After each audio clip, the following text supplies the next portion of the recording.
Hello, everyone. My name is Jay Miller, And my name is Hazel Miller. and we're the co-publishers at Book Hug Press. And it's our great pleasure to welcome you all in Zoomland to the virtual launch of We Jane by Aimee Wall. Before we begin, we'd like to acknowledge that the land we are joining you from this evening has for thousands of years been the traditional territory of many nations, including the Mississaugas of the Credit, the Anishinaabe, the Chippewa, the Haudenosaunee, and the Wendat peoples, and is still home today to many diverse Indigenous peoples from across Turtle Island. And we are so grateful to have the opportunity to live, gather, and work on this land. We also acknowledge that some of you in the virtual audience are joining us from other places, and we encourage anyone who wishes to do so to please feel free to share an acknowledgement of where you're joining us from using the chat function at the bottom of your screen. We're really excited to be launching Aimee's debut novel with all of you tonight. We've known Aimee for a long time now, and while We Jane might be her debut novel, it's by no means her first book. As I'm sure most of you in the audience are aware, Aimee is a wonderful translator, and we at Book Hug have had the great pleasure of publishing 3 of Aimee's book-length translations, including Vicky Gendreau's Testament and Drama Queens, and Sports and Pastimes by Jean-Philippe Barrel-Guirard. And now we are very proud to welcome We Jane to our list. While we're of course unable to gather in person tonight to celebrate, we're really thankful that you've all joined us in this virtual space to celebrate with Aimee. Before we get started, we just wanted to go over a quick bit of housekeeping really and to give you an overview of the format for tonight's event. So first of all, live closed captions are available, and to access the captions, please click on the CC button that appears along the bottom of your screen and just follow the prompts. Secondly, tonight's event is being recorded, and in the coming days, the recording will be available to watch on demand via our YouTube channel. And I'll also share that link once it is available through our social media channels. We've got a great hour lined up for you. In a moment, we're going to, of course, invite Aimee out to say hello, and she'll read a passage from We Jane for all of us. After that, she'll be joined by Genevieve Robichaud, who's going to lead Aimee in an author interview, and they will also allow some time to take questions from you, the audience. So if you have a question for Aimee, we just ask that you please submit it using the Q&A button. And Genevieve will do her best to get to all the questions, although time, we apologize in advance, may not permit her to take all of the questions. After the Q&A though, Aimee will entertain us all with another reading from We Jane, and then we'll begin to wrap up. We will have wrapped up rather by 8 p.m. this evening. But before we get started, I'll just remind you that if you have not already purchased your copy of We Jane, you may wish to order one or several copies, which you can do so directly from our website, bookhugpress.ca. We'll drop links into the book's landing page on our website into the chat function during the event.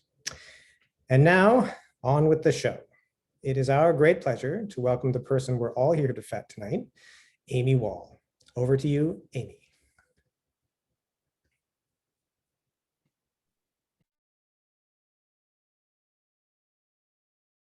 Hello, I'm here.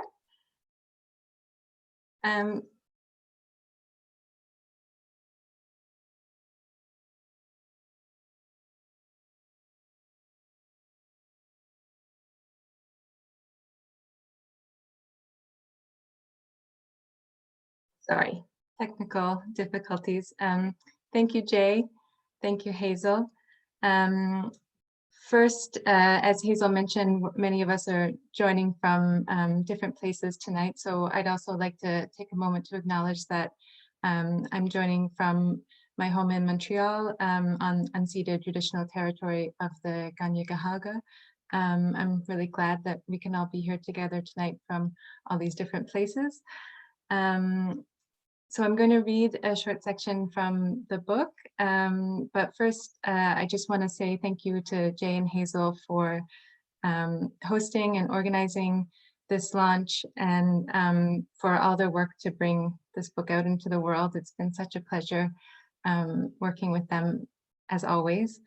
And I also want to say thank you to Malcolm Sutton, who was my editor on this book. And he also designed this beautiful cover. It was really such a pleasure to work with Malcolm on this. His edits were so thoughtful and smart, and he really helped me make this a better book. So thank you, Malcolm. Okay, so I'm going to read just a short section from the beginning of the book. One night in the early fall days after Carl's departure, after their breakup really, though he had somehow managed to skip the part where he actually had to break up with her by simply informing her that he had bought a one-way ticket home to his country and would not be returning, Martha had gone to an outdoor film screening in Cabot Square. She'd gone alone, joining a crowd of mostly women sitting on blankets and little folding chairs at one end of the park, its usual occupants crowded down into the other end. The film was a documentary about a Dutch doctor who traveled by boat to countries where abortion was illegal, picking up women and administering the abortion pill to them on board, back out in international waters. They went to Ecuador and unfurled a banner off the Virgin of Valparaíso with a number to a hotline that would give instructions on inducing a miscarriage. It was all more spectacle than practical, really. It was media attention, the ship a galvanizing force for frenzied activists on both sides. But they were doing something. Martha had heard about the ship before, but hadn't known they were using the pill. She had been imagining a kind of miniature surgical theater on board something that turned out to be the size of a crab boat. Really, the doctor was just there to monitor women who took a pill, illegal in their countries, that made them bleed, all that, adjust the blanket around their shoulders, all that fuss for that.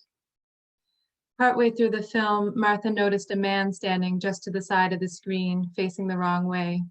He had dark circles under his eyes, an otherwise pasty white face, a shaved head, camo pants, and a scruffy black backpack, one hand on the handlebars of a beater bicycle.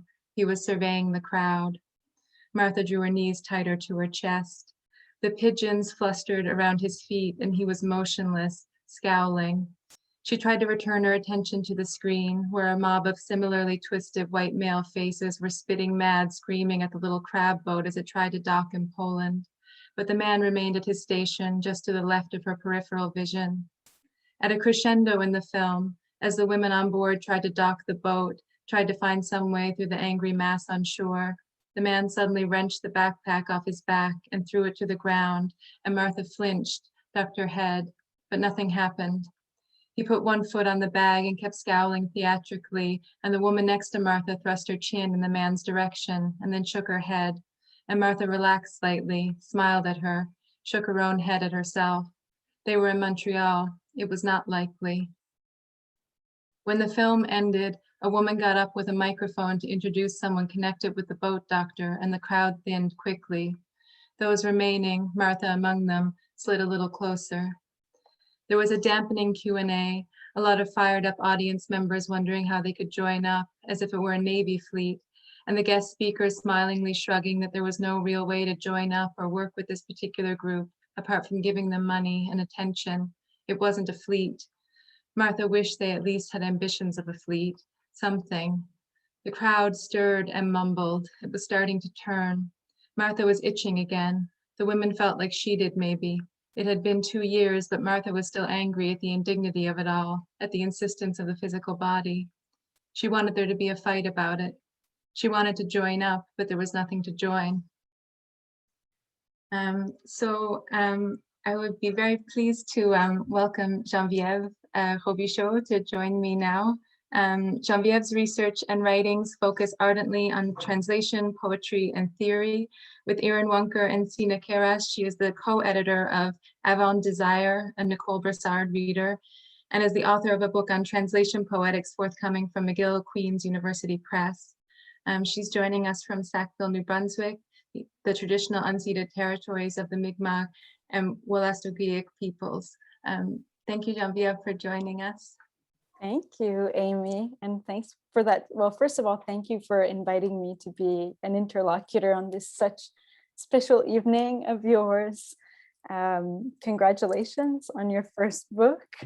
And also, yeah, I'd like to thank Book Hug also for bringing me along this evening. So yes, Aimee, I mean, there's another special kind of behind the scenes reason why I'm very touched to be here with you this evening. And this is that a few years ago, I invited you to submit some work for a magazine that I've been editing for a number of years now called Muse Medusa.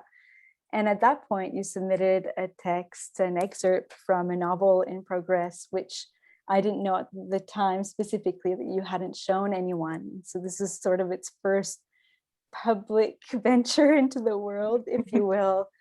And it amazes me even now to think that, because the work was so polished and so done. And this book feels just not like a first book at all. It feels like you. It feels very sophisticated and intelligent, and just so there's so much formal prowess. And so I suppose this is where I would like us to begin, if it's all right with you, with this first book, which doesn't read like a first book. And of course, as Jay mentioned, you've accompanied many books into the world already as a translator. But I was wondering with Wee Jane, if the experience of accompanying it through the world, I know it's just the beginning, but if it's been any different than launching or accompanying the translations. I mean, yes, definitely. I guess the translations are always kind of a collaboration, you know, like I do the translating, but you're always in conversation with the author. So there's a kind of sense in which you like bring it out into the world together again, in English, in my case. And my role then is to like try to do my best by this person's work. And so, I mean, it's kind of funny because I'm a lot less nervous about it then. I feel so excited to talk about somebody else's book, and to help bring it out into the world in English. Whereas, yeah, there's a little more vulnerability involved when it's your own book, and a little more. I've had to have a few pep talks, let's say, but it's exciting too. It's just in a different. Yeah, it definitely feels different. Yeah. I imagine, yeah, with the translation, there's a sense of co-creation, if you will, like you're kind of coaxing or accompanying someone else's book, and you do the best that you can with incredible sensibility to do that. But then with your own work, you sort of, I can imagine the kind of vulnerability, I guess, that you must feel in putting a book that is wholly authored by Aimee Wall. But in this case, I mean, I have to say, this is like you should. I hope you know we're all celebrating with you right now, because it's a tremendous accomplishment, truly.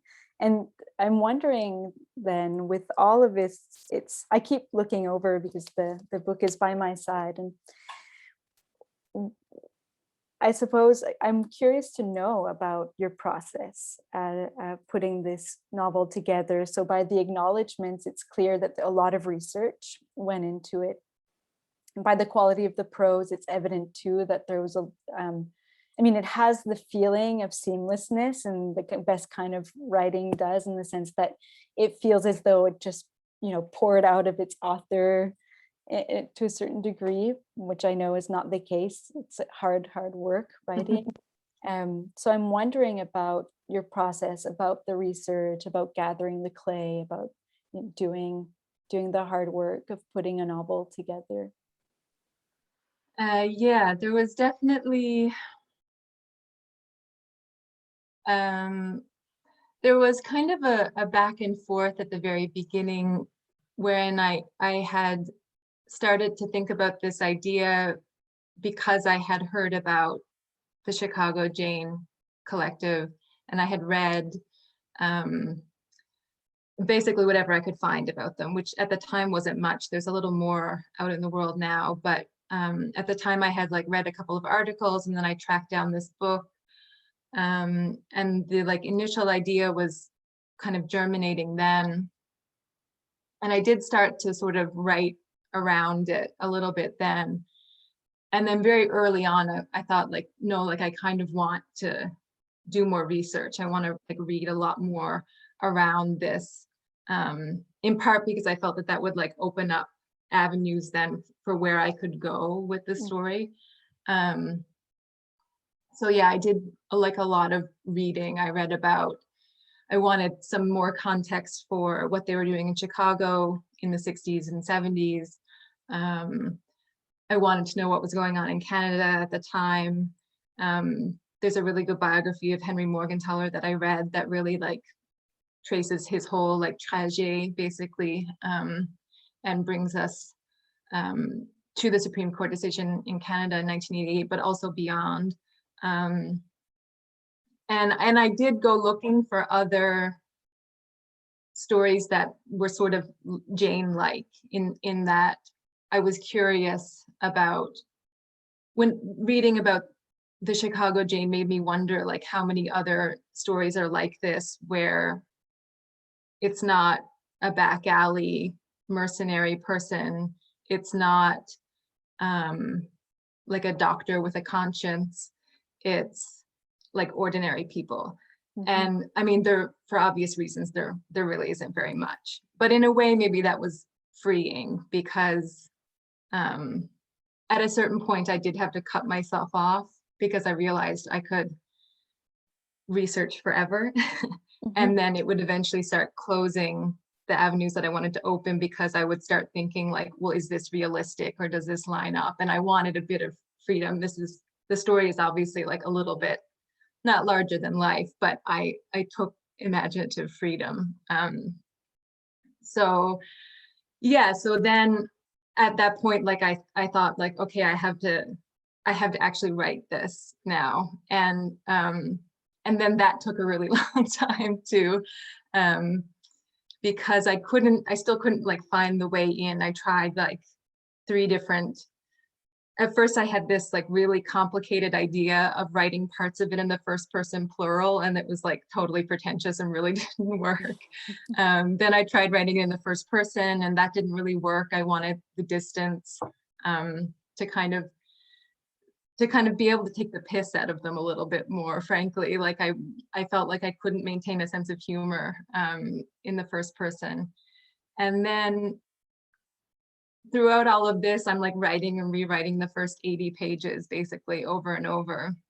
And then the character of Trish kind of like, I'm sorry for how woo-woo this is gonna sound, but she just kind of appeared to me, you know, she came to mind, and really? She kind of unlocked the rest of it for me. So like she wasn't, she wasn't there from the beginning, no. Wow. And then that was like the root, you know, like she was how I could get them home. She was like the hearth of it, kind of.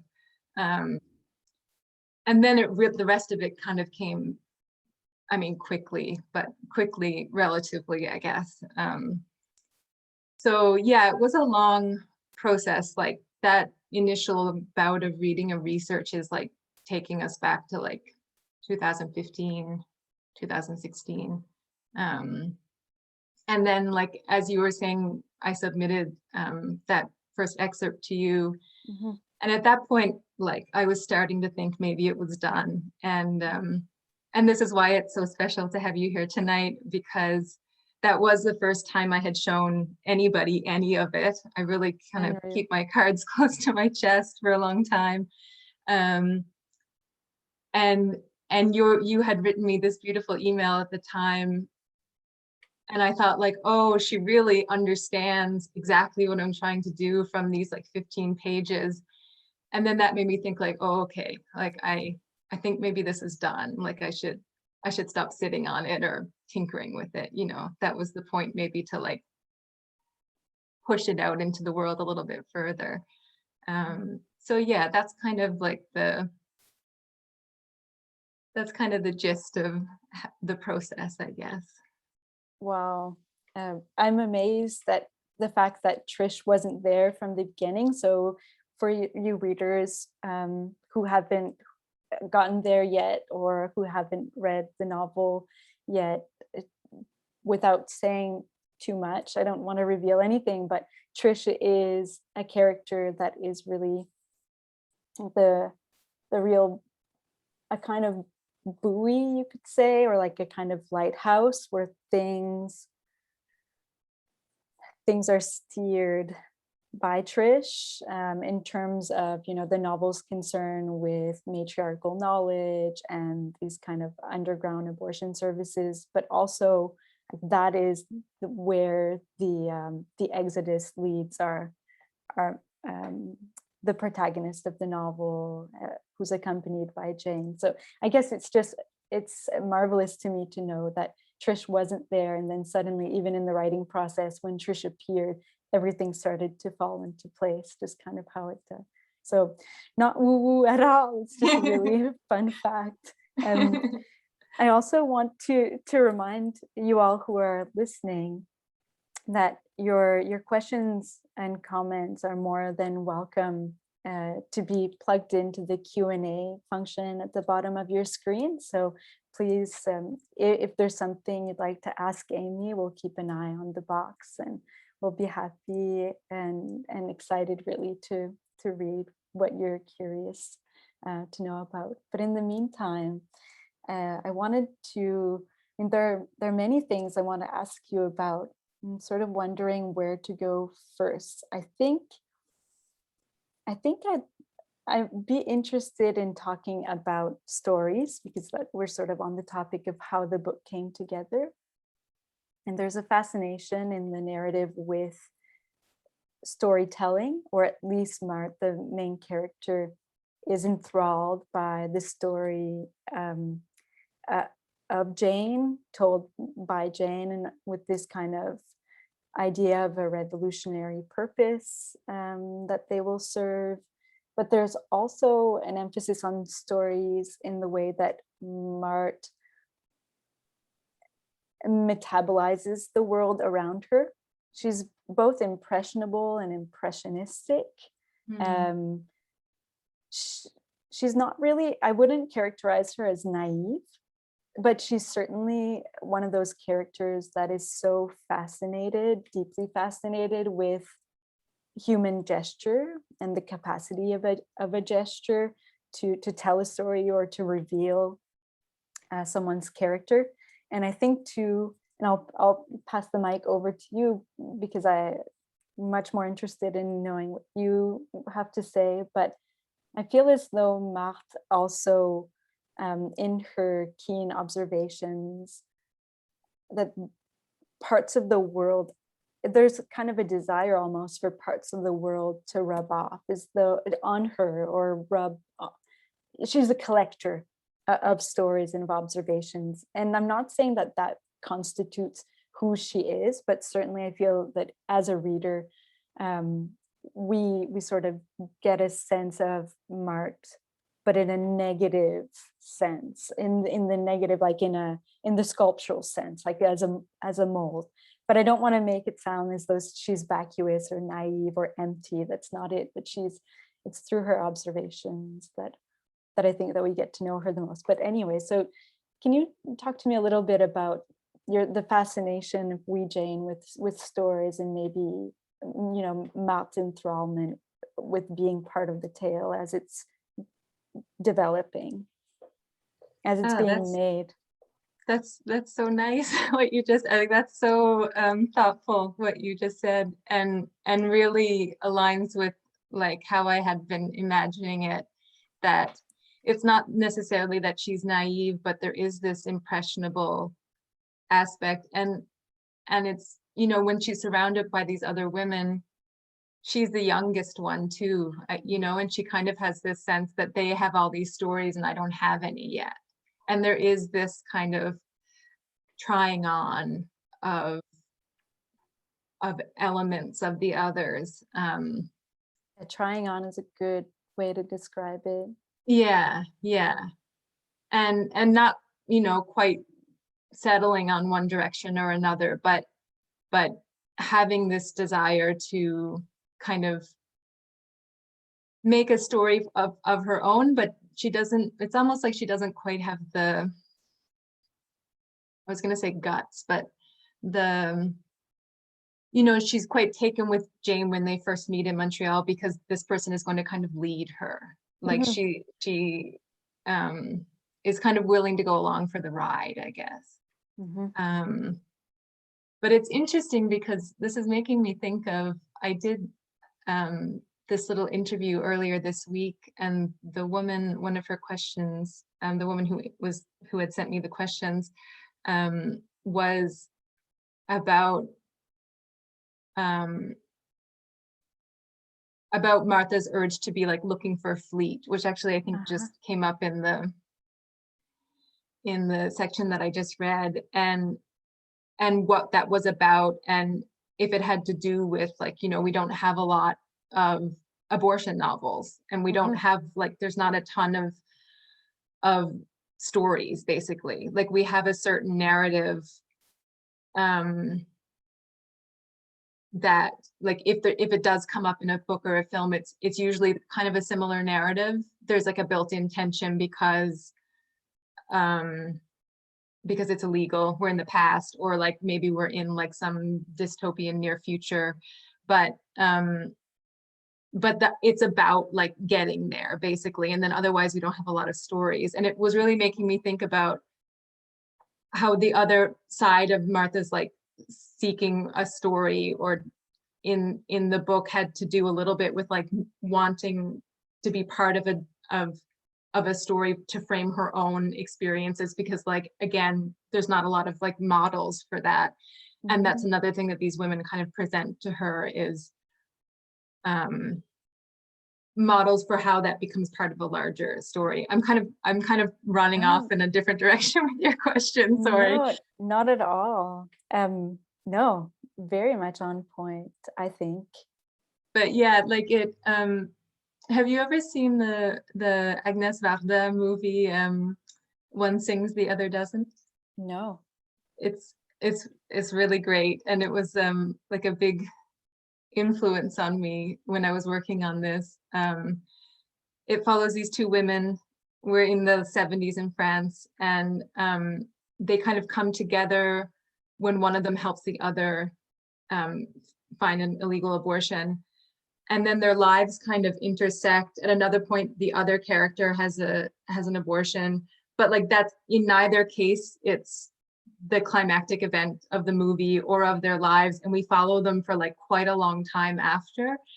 And so you really get to see it as like a thread in their lives, and how it, like, you're given a larger story to house that narrative, which is really kind of like thrilling. Like, you don't see that in quite the same way. And it was something I really had in mind while I was working on this. But yeah, all this to say that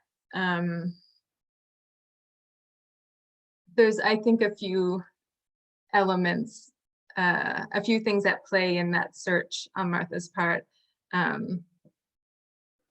as just like a way to understand the world, I think, you know. Yeah.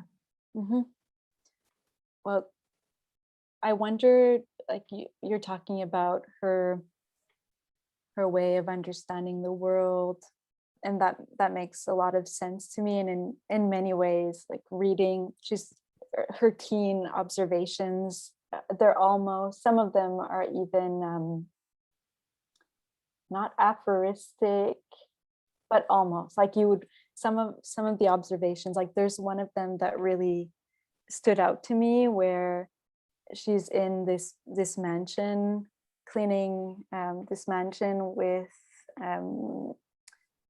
Jane, and she remarks about the fact that it's furnished with luxuries that have more to do with money than with taste.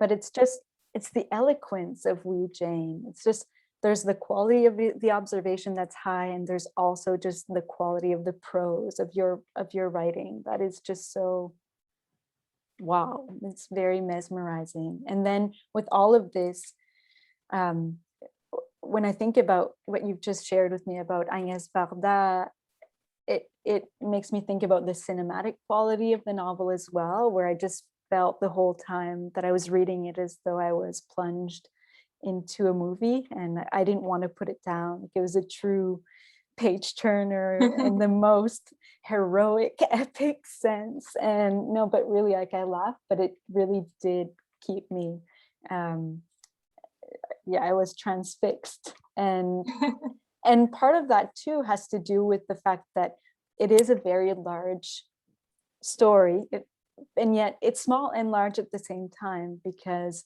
the novel allows for a lot of time spent with very few characters, and so you get a lot of depth from these female friendships, and the variance too of the histories that they share, and the kind of sediments that have accumulated, the frictions, the turbulence.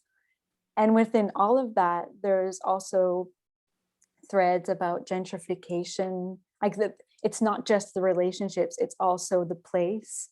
So gentrification, both in urban and more rural-ish settings. What else? There's this question of home, of returning home, moments of recognition, about recognizing oneself in a role, but also being recognized by others. So maybe this kind of idea of a placeholder between different versions of pronouns, and an I and a we, etc. Anyways, there's just so much. It's very ebullient. So anyways, it's not really a question, I suppose, but just an observation that if you wanted to add anything about this, about all of these threads, and you're welcome to do so. But as I say, it's not really a question. Yeah, no, I mean, it's a lovely observation though. It's making me think about how when I was really in the drafting stage and I was trying to pull all these things together in the right balance, I kept thinking about like it being like I was trying to, I don't know where this image came to my mind from, but that I was like trying to hold a jellyfish, and it would keep like spilling, you know, like I couldn't hold it all in my two hands. And I was really impatient to boil it down into something that I could hold on to, because I felt like that was, you know, the only way I was going to be able to like knit it all together. And yeah, but I mean, hopefully I pulled it off in some fashion, but yeah, like all of those, a lot of those decisions were kind of intuitive. And then after the fact, like I did have these moments of thinking, should I have more people? Like, you know, there aren't very many people in it. There aren't very many secondary characters. I occasionally second guessed myself about things like that, but then I decided like, no, like this is what I'm, you know, there's kind of enough going on already. And I liked this, this focus on like this kind of just light on these specific people. It's funny you say about the cinematic thing, because when I was like, one of my really early ideas was that I was going to try and make it like a road movie. Like I was going to have the trip be a lot more of it, which I didn't really quite run with, but the cinema was kind of on my mind. Yeah.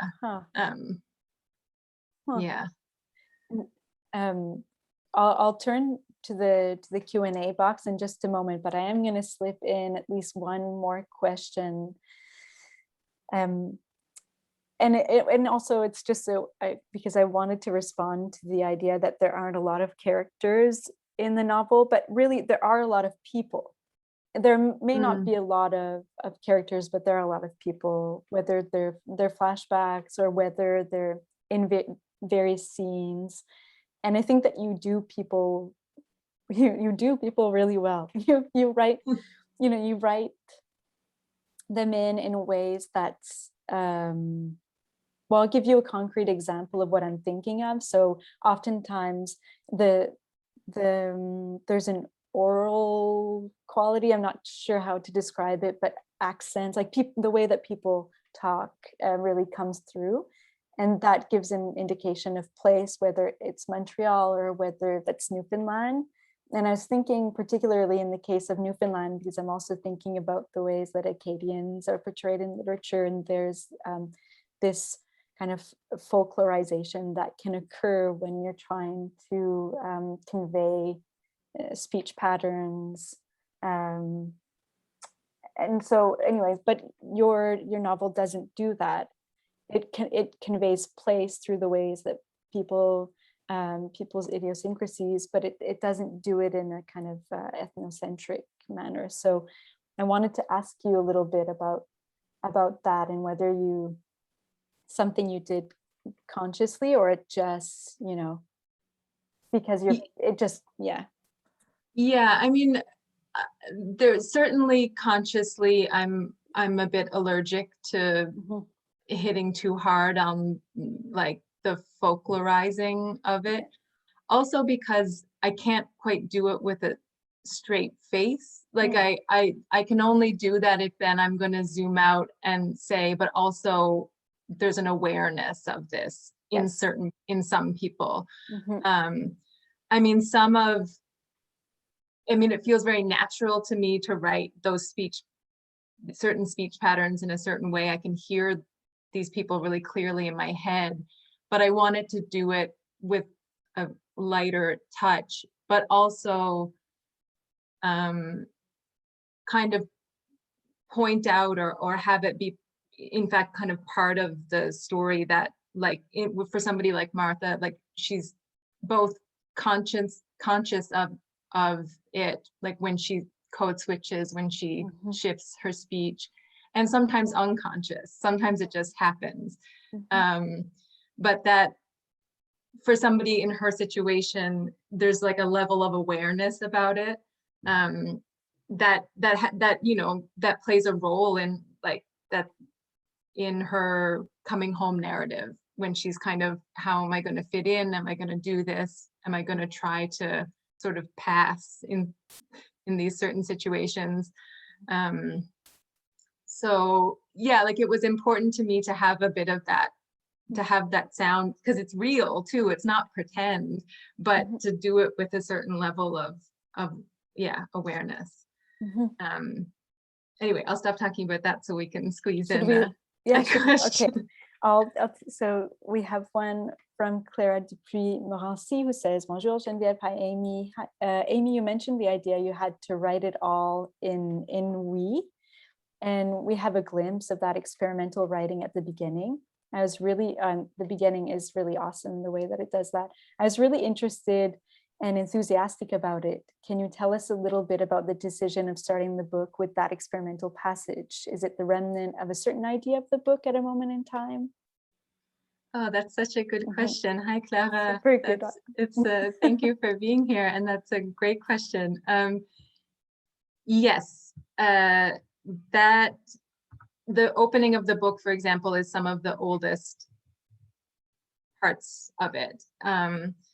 And yeah, like I had this idea, I remember drawing this little diagram where because part of what I wanted to do was for there to be an aspiring to this kind of ideal of subsuming yourself to a we in service of a greater purpose, but also to show the kind of impossibility of that inevitably, or not impossibility, but that it's not possible without fractures because of human nature and personalities, but that they would still do the job anyway. Mhm. That was the kind of narrative I had in mind, and for that like element. And so I had this idea of trying to figure out if there was a way that I could show that by the perspective shifting when the we kind of breaks down, or when there are fractures in it. And maybe, who knows, maybe, you know, maybe I should have had the guts to really like try and make that work. But in the end, yeah, like you can see kind of some remnants of that in the very beginning. I really, when I was working on this with Malcolm, at one point he referred to a couple of those, he referred to those sections as a jostle in the text, which I found like so, it's so beautiful and poetic. And so then we kind of decided to sort of keep them, but to keep them to perform a jostling in the more straight narrative. So yeah, so that was where we wound up in the end. But yeah, it's sort of a trace of an earlier idea, I guess. This is a good idea to keep it in, I think. Aimee, we're going to do a little experiment here with everyone. There are 3 questions. I'm going to kind of wrap them up together, and then in kind of a minute, you can answer, and then we would love to hear you read to see us through the night. So what author inspires you to write? Or have any of the books you've translated been particularly useful in the creation of your novel?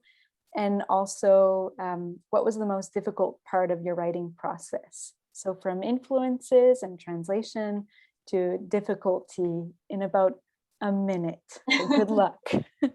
Okay, I think I can do this. Influences, there are quite a lot, but I'll say there was a few books that I kind of kept on my desk that I would dip into to kind of try and absorb a little something more stylistically or formally. One of them was The Big Why by Michael Winter, which I really love. It's like huge and audacious and just really has this kind of like hot blood. Double Teenage by Joni Murphy, NW by Zadie Smith, and the collected short stories of Lucia Berlin. Those were kind of on my desk all the time. I mean, among many others in the larger sense, but those were some big ones. Sonia's and some difficulties, or so. Oh, right. Oh yeah. And, okay. Difficulties is kind of an easy question because everything is very hard. But I'll say that what I feel like I had to teach myself to do with this was structure. Like that was always something I found kind of difficult. I did a lot of mapping things out with index cards on my wall. There was like a timeline, then I would map out the sections. So that was really hard, but I at least maybe taught myself ways to like deal with that difficulty. And actually related to that about the books that I've translated this is maybe an odd answer to that question, but because there are, I think, lots of more abstract ways that I haven't quite maybe even articulated that it's helped me. Translating in general, I think, has made me more patient. It slowed me down a lot. You know, it's so much slower than writing because you have to make sure you actually understand every word. You know, you second guess yourself all the time. But the process of like basically rewriting other people's novels also really helped me wrap my head around the structure of a longer thing, which is really interesting. You know, you really get inside and kind of not take it apart, but you build it back up again from the beginning. Yeah, so I think that's my speed answers. You did an excellent job, and you've given us so much. And so let us, in our meager way, return that generosity to you, Aimee, in listening to you read from your wonderful, wonderful novel. Congratulations once again. Thank you so much. It's been a real pleasure being in dialogue with you. Thank you for doing this. It's been so nice. Okay, so I'll read just another short section from the first like the first part of the book, I guess. Jane the First was called Trish before she was Jane. Trish lived in a small cove on the island, hours from town where Jane had grown up. Trish was where Jane went at 25, already married, already divorced. She called Trish and Trish said, "Why don't you come live with me for a while?" A salt box she'd done some work on herself, dogs. She said, "Why don't you come live with me for a while? Take some time. I'll put you to work here." Trish was a midwife, the odd woman. She was the only game in town, along that whole part of the shore, really. She taught Jane. She wanted to pass it on. She wanted to ensure a lineage.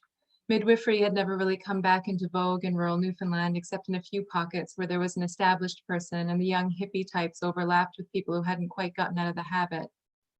There had been some quiet years, but Trish owned her place outright, her mother's house, and she did this and that, a kind of informal home care for some of the older crowd.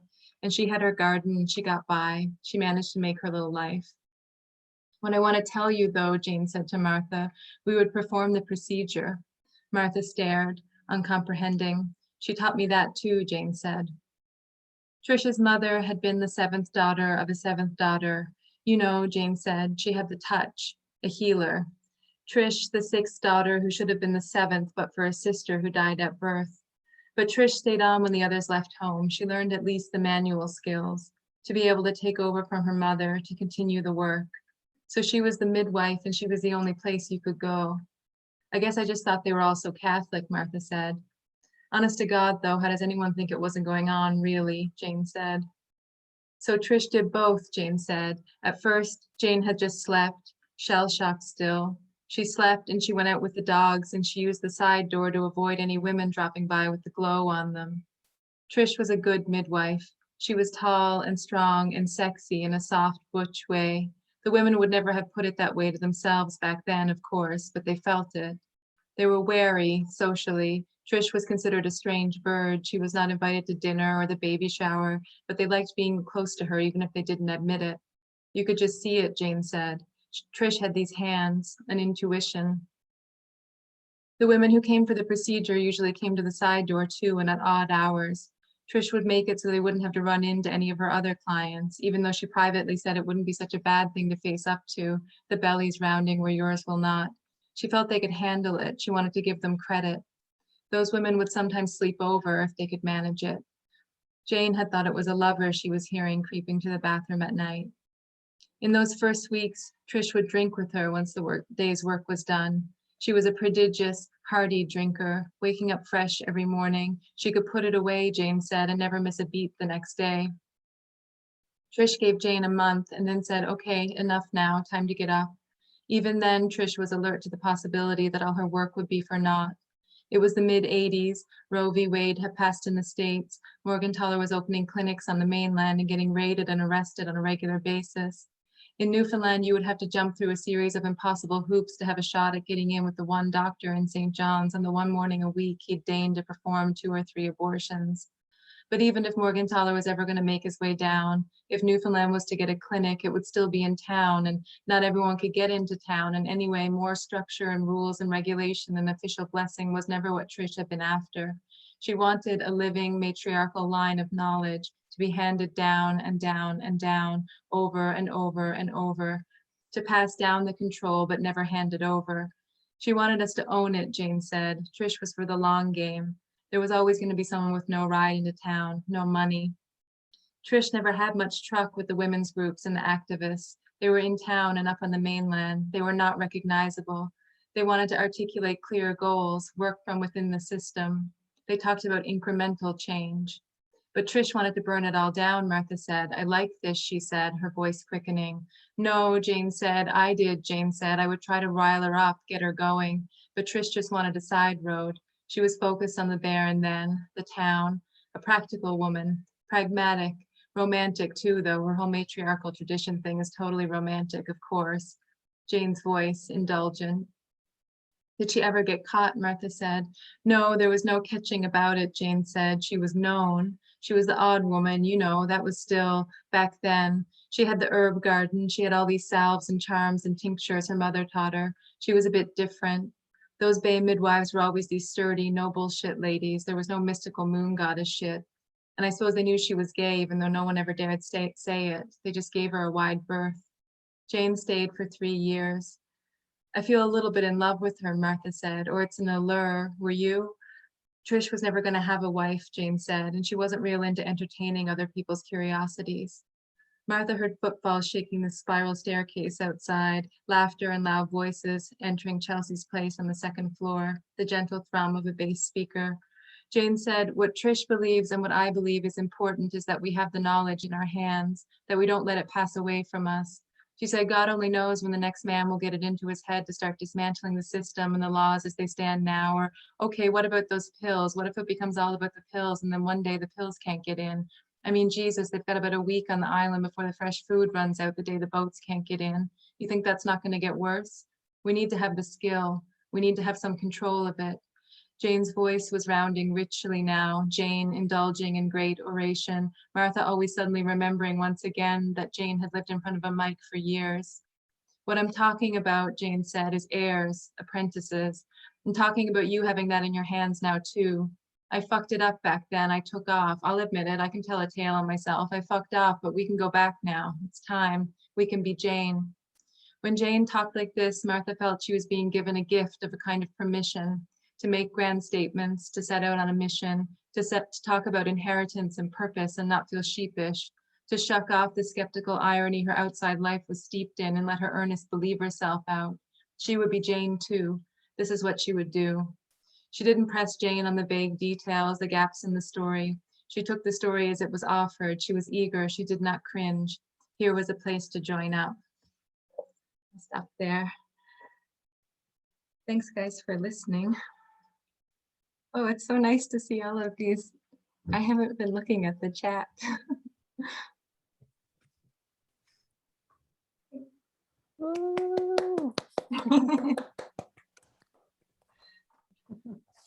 That's just, wow, is right. Jay and I have just been sitting here and enjoying ourselves so much. And about 30 seconds ago, I was like, oh, we're coming to that point where we have to come out and wrap all of this up. And it seems like such a shame because it's been such a lovely evening, and the conversation between the two of you, just phenomenal. Thank you both so much. Before we do begin to wrap up though, Aimee, are there any parting words that you would like to say? Well, I would just like to say thank you everybody so much for coming. And sorry for my interrupted entrance there, but it's so nice to see everybody here, and I'm really grateful. I know everybody's kind of sick of Zoom, so it really means a lot to me for you guys to have tuned in. Thank you, Jay and Hazel, for this.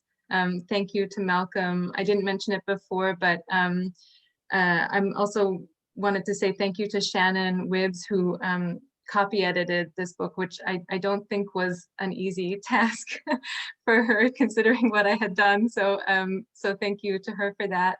And thank you to Genevieve. What a pleasure to kind of come full circle in this experience in conversation with you. So I'm really grateful that you joined us. Such a pleasure. I have no words but gratitude to you, Aimee. Thank you. It was really fun. It was fun.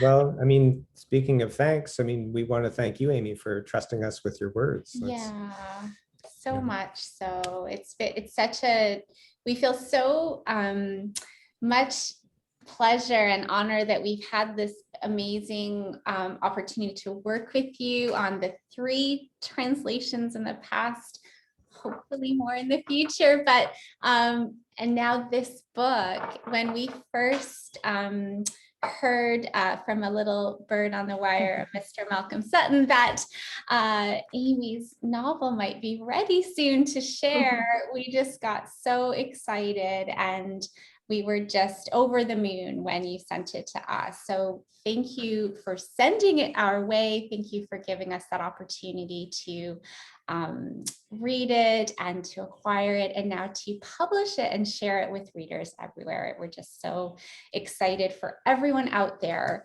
to now meet this beautiful and very important novel that you've written. Mm-hmm. Yeah. So thank you. Yes. And thanks to Genevieve too for being Yes. part of tonight's this evening's launch. It's been such a wonderful conversation that you've done with Aimee. It's been so great. Mm-hmm. And hiding in the background, we want to thank Alex Spears for managing the tech for tonight's evening. Why do I keep saying that? For us tonight on Zoom.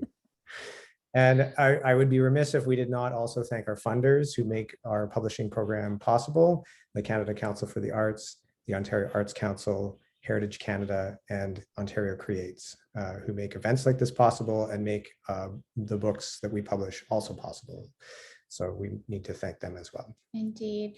And of course, we would be especially remiss if we didn't thank all of you out there in Zoom land for tuning in tonight. As Aimee said, we know that, we're getting on 14 months into this pandemic, and we've all been on Zoom far more than I think we ever imagined we could be. And yet you've gathered with us tonight, and for that, we thank you for sharing your time, bringing your energy to this event. And even though, of course, we're not in the same room, as we know, I feel that we can sense everyone's love and support coming through, and I hope that is true for you as well, Aimee, tonight. Everyone has been sharing such lovely comments in the chat, and it's just been such a terrific turnout. We're so pleased. So thank you, everyone. Thank you. And so just before we wrap up, just a final reminder that you can order your copy of We Jane from our website, bookhugpress.ca. And sadly, I think that brings us to the end of our program this evening. Thanks again to everyone for attending. We wish you all a great rest of the evening, and please be well and stay safe. Night, everyone. Thank you so much. Zoom wave. Please be safe. Bye-bye.